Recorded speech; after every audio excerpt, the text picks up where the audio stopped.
الله الرحمن الرحيم. مساء الخير والرحمة والبركة على الجميع يا رب. عندنا مكرونة حيل طيبة، هاي أكثر شي مشهور بأنقرة ما في محافظات من تركيا. عندنا أي نوع مكرونة عندكم طبعا أبد ما يفرق أي نوع، وريت بابريكا وجبن، أي نوع جبن ما يفرق الجبن. والماي فورته راح أغليه هذا زين من يستوي أشوفكم. هو يستوي هذا الحجم كلش زين. الماي مال هذا إذا تريدوه لا تستوه يطلع منه سوب حيل طيب طبعا. اللي يريد يخلي بيه شوية ملح.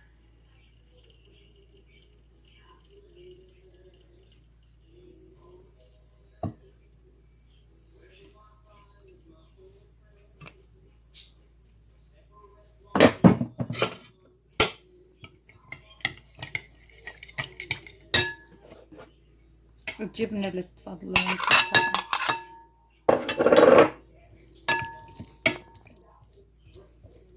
والله مستحيل يروح على تركيا ما ياكل هاي الأكلة، هاي حيل طيبة.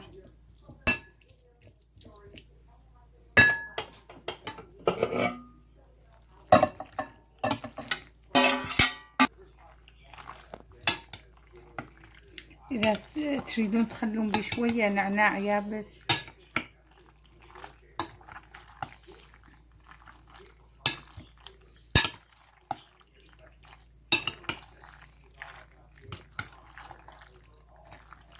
إن شاء الله تجربوها ويعجبكم. هاي حم طيبة وهم نشبع، لأن قدامنا رمضان إن شاء الله. رمضان أتمنى من الله خير بركة يا رب، ويشيل هذا الغمام من الناس يا رب.